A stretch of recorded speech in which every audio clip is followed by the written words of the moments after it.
அஸ்ஸலாமு அலைக்கும் வரஹ்மத்துல்லாஹி வபரகாத்து. பொதுவாக நம்ம பேச்சு வழக்கில் நம்ம கூட இருக்கக்கூடிய அந்த நபரை பார்த்து இவ்வாறு சொல்லுவோம். நீ எதுவுமே செய்ய வேண்டாம்ப்பா. தயவுசெய்து கொஞ்ச நேரம் தொந்தரவு தராமல் இருந்தால் போதும். தொல்லை தராமல் இருந்தால் போதும்.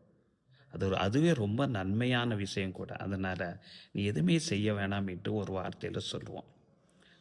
அவ்வாறு பிற நபர்களுக்கு தொந்தரவு தராமல் இருப்பது கூட தான தர்மமா. சஹீஹுல் புகாரி முஸ்லீமில் ஒரு ஹதீஸ் பதிவு செய்யப்பட்டிருக்கு. இந்த ஹதீஸை நபி தோழர் அபி மூசல் அஷாரி ரலியல்லாஹு அன்ஹு அவங்க அறிவிப்பாங்க. ஒவ்வொரு நபர்களுமே தான தர்மம் செய்ய வேண்டும் என்று நபி ஸல்லல்லாஹு அலைஹி வஸல்லம் சொல்லக்கூடிய நேரத்தில் அப்போ தோழர்கள் கேட்குறாங்க, எங்கள்கிட்ட தானம் தர்மம் செய்யக்கூடிய அளவுக்கு உண்டான வசதி வாய்ப்புகள் இல்லை என்றால் என்ன செய்கிறது என கேட்குறாங்க. ஏன்னா நம்ம தான தர்மம் என்றாலே பொருளாதாரம் கைக்கு பணங்காசுகளை செலவு செய்கிறது தான் என்று நம்ம நினைக்கிறோம் அல்லவா? அந்த மாதிரி தான் தோழர்களும் கேட்குறாங்க. அதுக்கு நபி ஸல்லல்லாஹு அலைஹி வஸல்லம் சொன்னாங்க, உன் கையால் உழைச்சி நீ அது மூலமாக வரக்கூடிய அந்த பொருளாதாரத்தை நீயும் அனுபவிச்சு மிச்ச மீதியும் நீ தான தர்மம் பண்ணு என்று நபி ஸல்லல்லாஹு அலைஹி வஸல்லம் சொல்கிறாங்க. அப்போ தோழர்கள் கேட்குறாங்க, இல்லம் எஸ்தத்தி, அதுக்கு சக்தி பெறலைனா இல்லம் எஜித், அப்போவாறு அதை நாங்கள் பெற்றுக்கொள்ளனா என்ன செய்கிறது என கேட்கக்கூடிய நேரத்தில் இப்போ கஷ்டப்படக்கூடிய ஒரு நபர் ஒரு வேலையை செஞ்சுக்கிட்டு இருப்பார். ஏதாவது ஒரு விதத்தில் துன்பத்தில் இருப்பார். அவருடைய தேவைக்காண்டி ஏதாவது ஒரு விதத்தில் உதவி பண்ணு. அதுவும் தான தர்மமாகும்.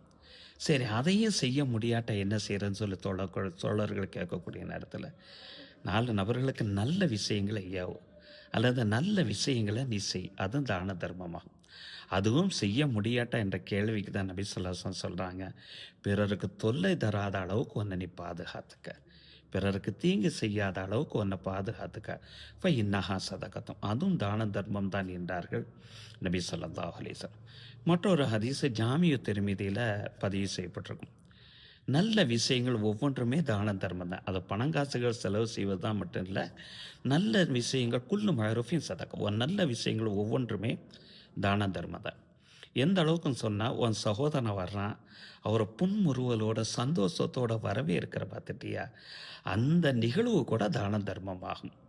அதே நேரத்தில் உன் சகோதரன் ஒரு பொருளை எடுத்து வைக்கிறதுக்கோ மற்ற விஷயத்துக்கோ கஷ்டப்பட்டுக்கிட்டு இருக்கிறான், அவனுக்கு உதவி செய்வது. அந்த உதவி எப்படி, ஒரு கிணத்துல ஒரு நபர் தண்ணி இறைக்கிறார். அந்த தண்ணி இறைக்கிறதுக்கு அவர் கஷ்டப்படுறாரு. அந்த நேரத்தில் அவருடைய பாத்திரத்தை நிரப்பி கொடுப்பது கூட தானம் தர்மம் என்றார்கள் நபி ஸல்லல்லாஹு அலைஹி வஸல்லம். தானம் தர்மம் என்பது வெறுமனே பொருளாதாரத்தை மட்டுமல்ல, நல்ல மனசு இருந்தால் போதும், நல்ல செயல்கள் மூலமாக தான தர்மம் ஏற்படும்.